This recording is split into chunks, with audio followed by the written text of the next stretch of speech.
Hey everybody, and welcome to another episode of the Sell More Book Show, episode 601.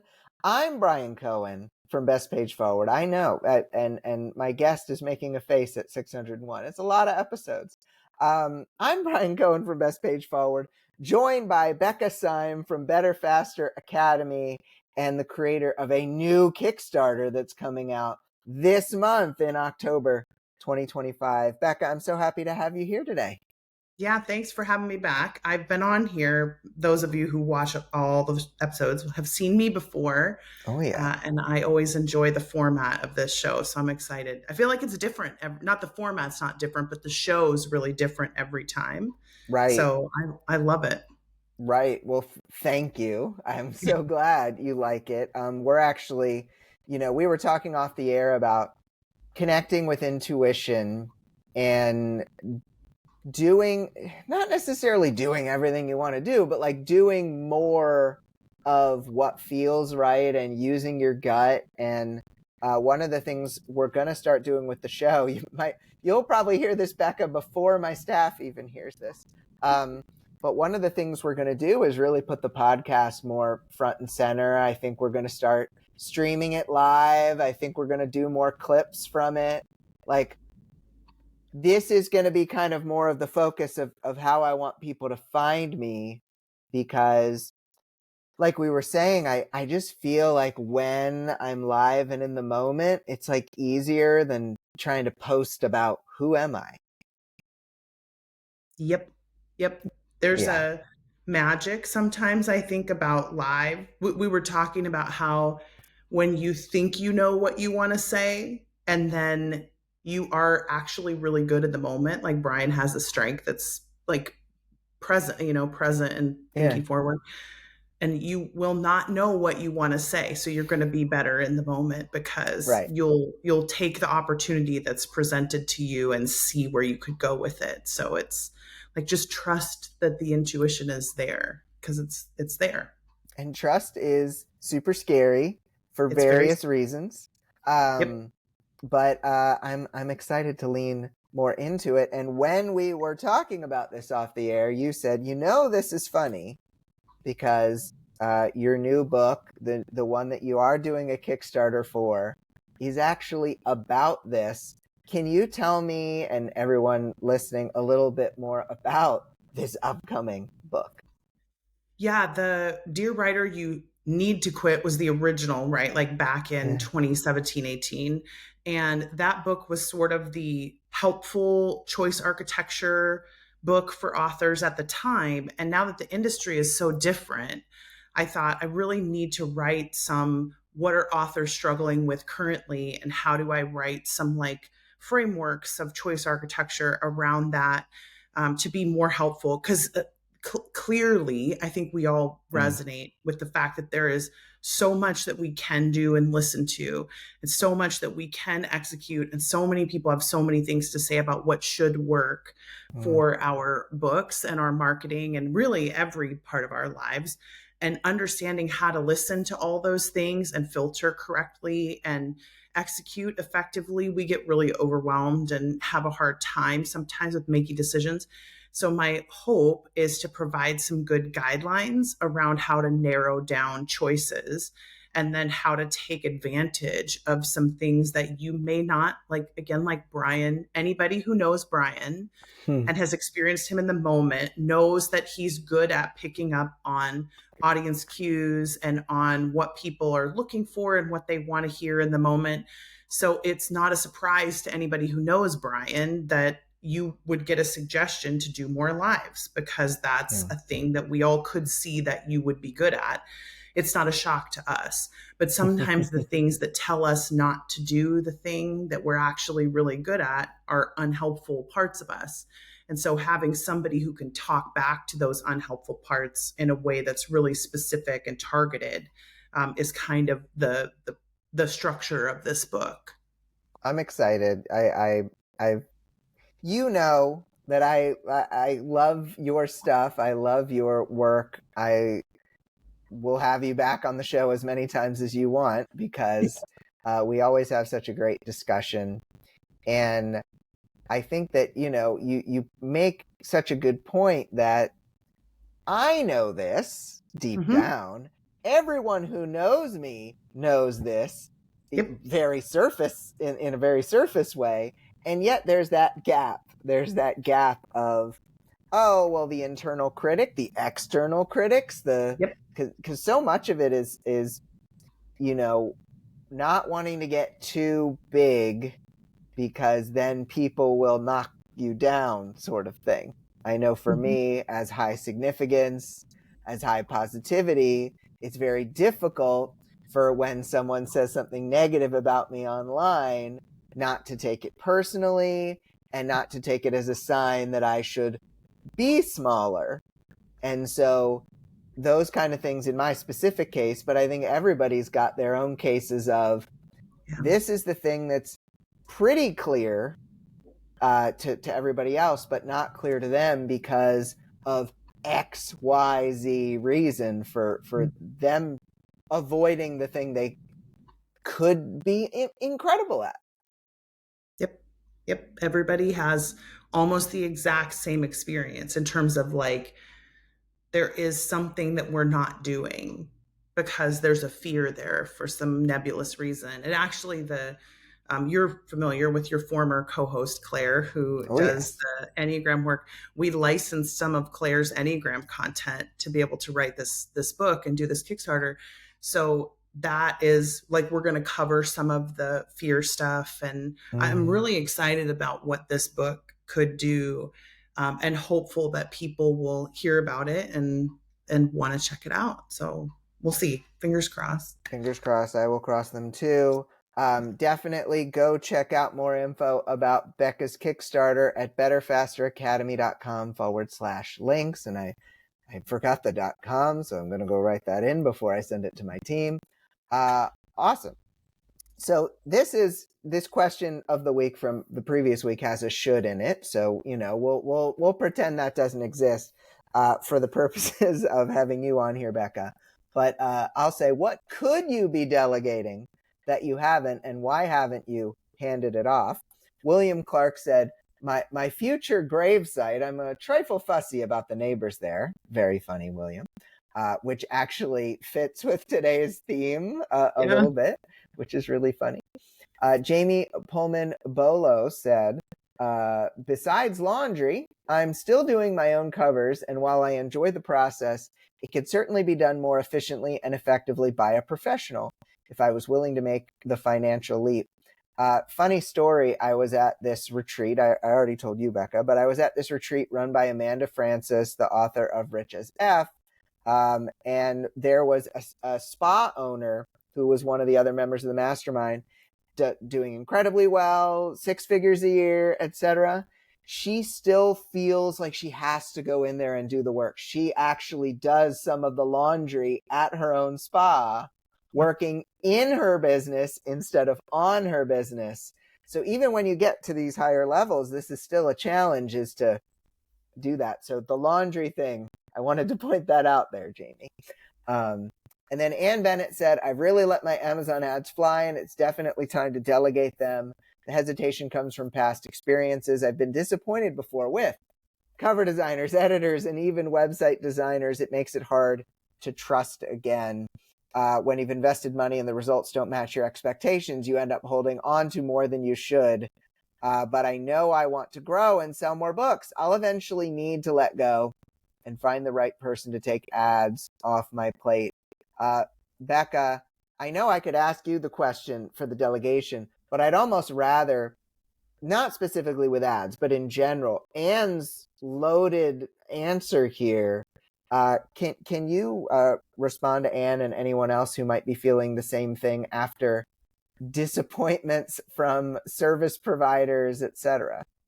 Yeah, I feel like there's a two-pronged question when people come Yeah. to me with coaching about this. One is, were my expectations set because of promises that the people made to me? Yeah. Because if somebody's making you a promise that, like, I can make a book cover that's going to sell you $100,000 worth of books, you should not believe that.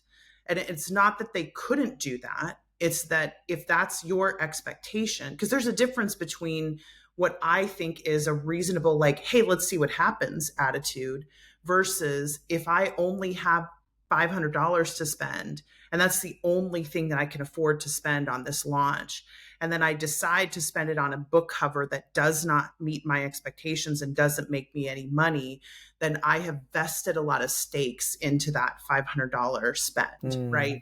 So it's sort of about the stakes that I have attached to it versus if someone sets unrealistic expectations for me, I think it's our responsibility over time. We have to learn this, unfortunately, the hard way, but it's our responsibility over time to not believe the stakes and not believe the expectations in a stakes related way.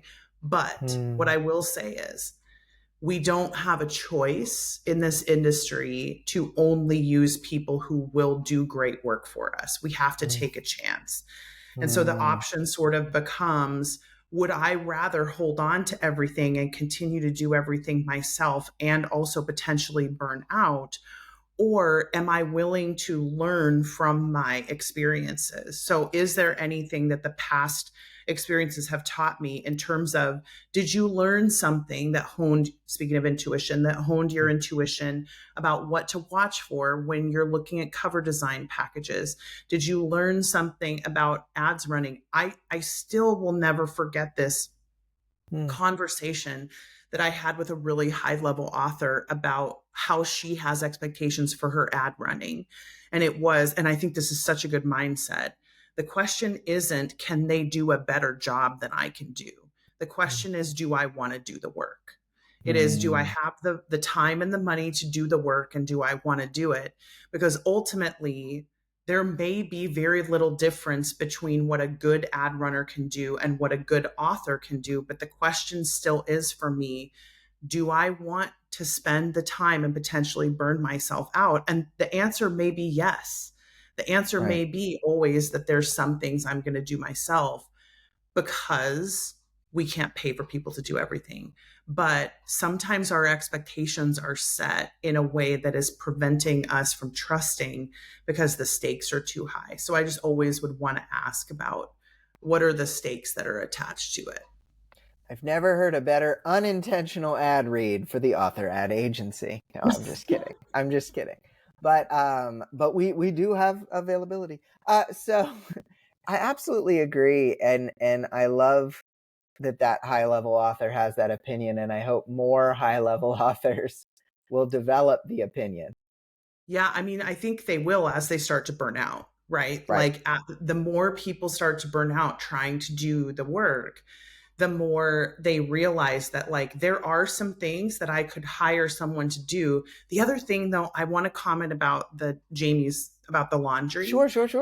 I don't think people take seriously enough how much we would be better off if we got in-home help rather than looking for someone to do things that maybe you are really good at covers. Maybe your time per hour is more effectively used doing covers than it is doing laundry. And you could hire someone to come in and be a housekeeper for you and do the in-home work and take some of that mental load off your plate. Maybe you are actually better at covers than you can effectively hire someone to do, but you still only have a limited number of hours. And the most common thing that I see seven-figure authors doing is not hiring other people to do their more admin. It's not hiring more support in their author business. It's getting the mental load back from not having to run a giant business and also their house. And so I think that it's a good idea to consider all kinds of support. No, I absolutely agree. I totally highly recommend meals, laundry, house cleaning, whatever is not your strong suit. It's okay when you get to a higher level to let it go. Yep. Awesome.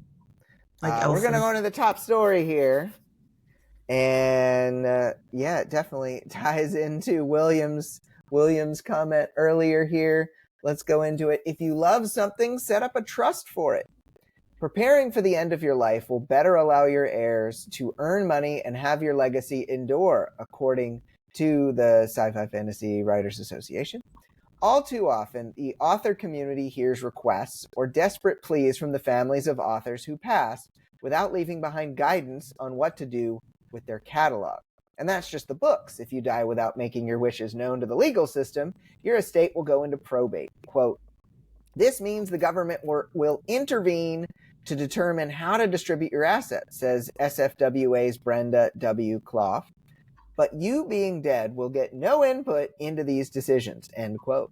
Not only can probate take months, if not years, the government may make choices you and your family would never choose. Clough's uncle passed without a will, and it took 2 years to go through probate, all the while his wife needed the money she couldn't access. Most people are familiar with a will, which specifies how to distribute your assets, but wills still require probate even if they are a good first and minimum step. A trust takes a will steps further by managing assets during your life, and after you pass, it also avoids probate. For authors, a trust can provide the mechanisms to manage your intellectual property after you've gone through a literary executor. A literary executor can sign contracts for reprints, make decisions about licensing, translations, and many of the other publishing-related things that your family might not understand. A literary executor can be someone who knows you, your work, and the publishing world. But you can also engage a law firm for this. Quote, the basic rule of all end-of-life planning is, if you want something done, set it up now, says Clough. Everything and anything can be done if only you're above ground to do it. Once you're dead, you get no more say in anything. Can I just comment on how funny her comments are about, hey, when you're dead, you can't do anything? So cracking me up over here. She's hilarious. Yeah. So, Becca, when you read this article, what came to mind for you? Yeah, weirdly, I just had a client who went through probate. Like her spouse died and she had to go through probate. And there was this huge thing of like they had made a trust, but they didn't fund it. And everyone kept telling her, like, get on this fast, get on this fast. And she was like, no, it's fine. Like, we'll do it when we have time. And I feel like people don't understand just how difficult this actually is. Right. Like getting this set up and funded, and it does take time, but people are not guaranteed tomorrow. Like, I do think it's important to take this seriously, and to, especially if you have assets and you have, maybe some accounts are not joint bank accounts and things like that. So like, I definitely would take this seriously. And this client was not, like, she was young. Yeah. You never know, right? And we always think we have more time, and so you always will. Yeah. And when my wife and I got a will set up, I remember him just offhandedly mentioning, "Oh yeah, you've got all these business assets and intellectual property. We should probably deal with that at some point." And if you've had if you've set up a will, if you've gotten even some of these things set up, and the person says something offhandedly like that, that offhanded thing might take 40 to 50 hours to get set up and be effective. But if you don't take action on that offhanded thing, it can cost you. So, I mean, Becca, it almost sounds like we know the answer to this, which is right away. But at what point should an author consider this, and what stage of their career should they be at, that sort of thing? Yeah, I'm not as worried about people when they're from a literary standpoint, right? I'm not as worried about people when they're in the research and development phase and they're still not making, 100% plus profit on books. I'm not as worried about it, because you still have room to grow in your career in terms of like, but if you are far into your career, especially if you are not 20 years old, you know what I mean? Like, you're not, and many of us don't like not being 20 years old anymore. But I don't think people realize just how difficult it is for your people in your life to have to manage something like a small business, or especially a publishing business. And I would encourage you to think about the people in your life and their relative knowledge of your business. Could they take it over tomorrow?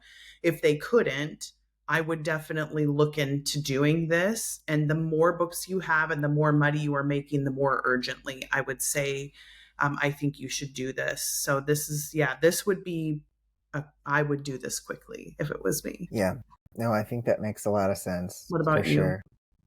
I mean, I think that if you are at a point where you're earning thousands of dollars a month and you want your people after you to be making thousands of dollars a month, do it ASAP. But I mean, we also have to consider other things. It's not just about the will. It's not just about the trust. Like, you need your people after you to know where the passwords are. Yep. You need the people after you to know how to be able to get into your computer. Someone needs to have this information, whether it's your PA, your spouse, ideally both. They should know how to get to everything. They should know how to get to the money. They should know how to get to the accounts. Because if they don't know that information and you're dead, nobody's going to show them.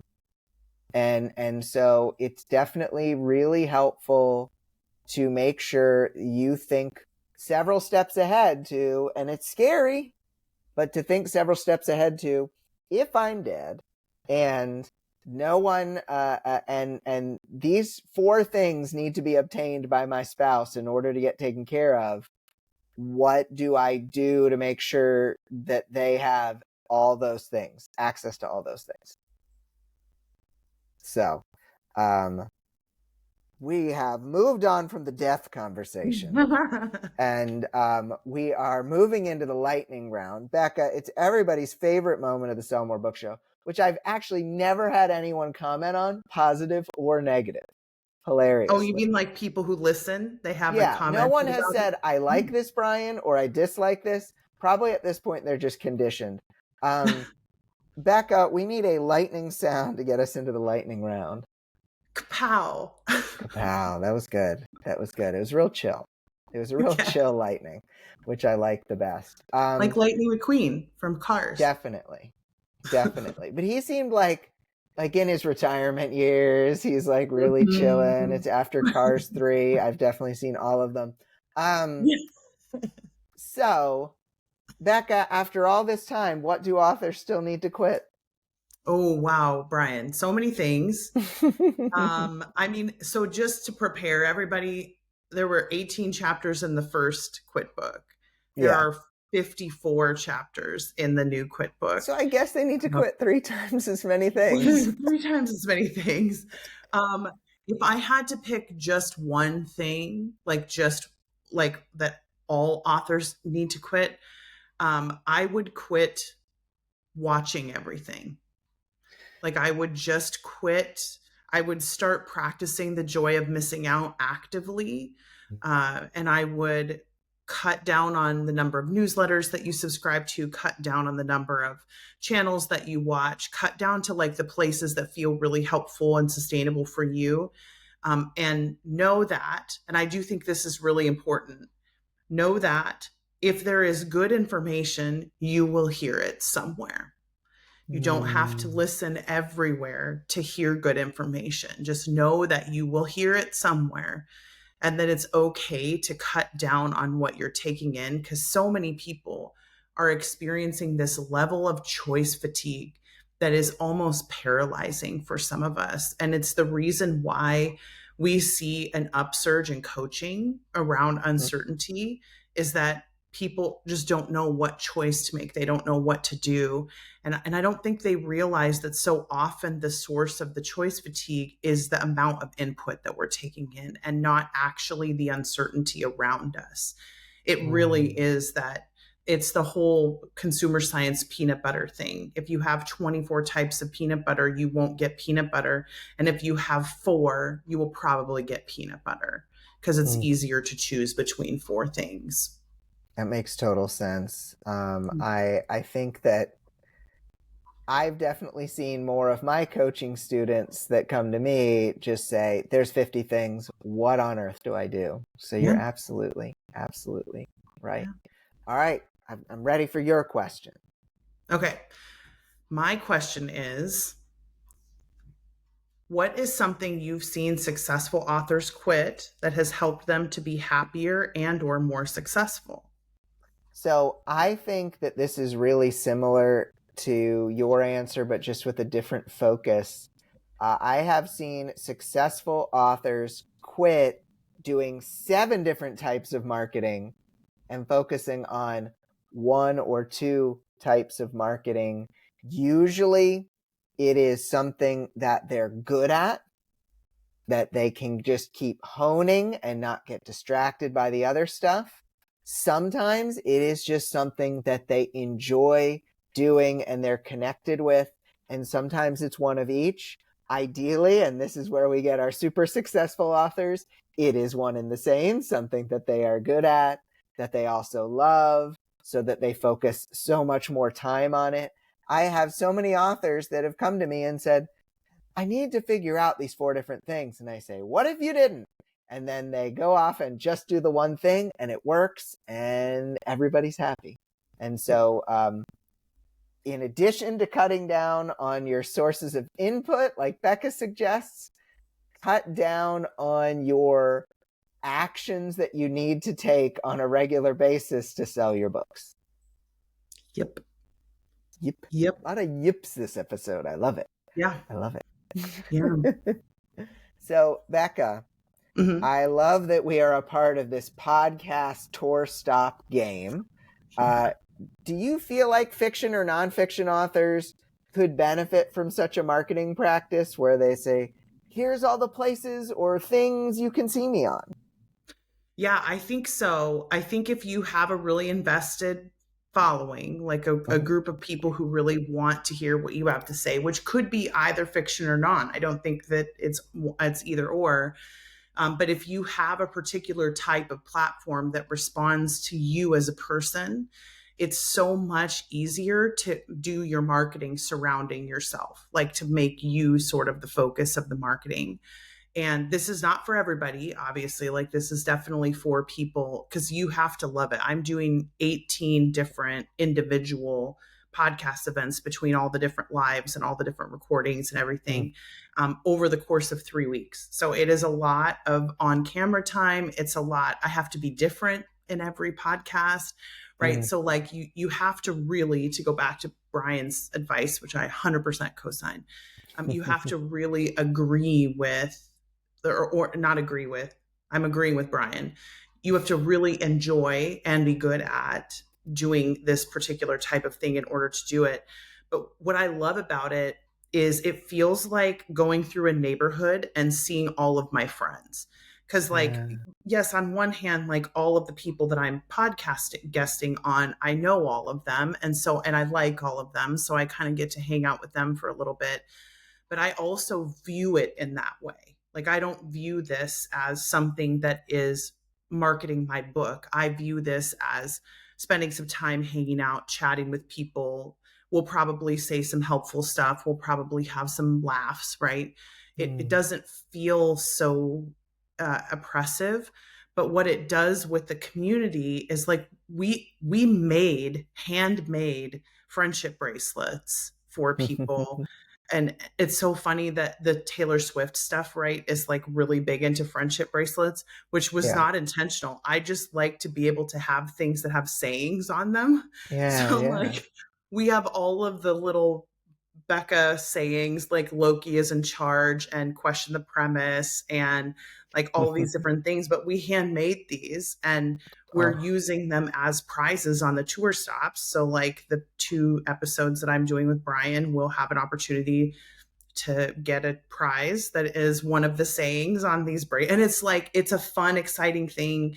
It makes it memorable for the people because we're giving away something that's very personal that I made, right? Like, so there is this element of like we're all in this together. This is a big community together, but you have to have the type of platform that really has made that, community happen. But if you do, I think this is the most fun thing you could do for a launch. Oh, yay. Well, I'm glad you're having fun because that's more likely to make everybody else to have fun in it as well. Really is. Yeah. Awesome. All right. Next question to me. All right. hang on. Okay. What's the most creative thing you've ever done to market a book or a creative project?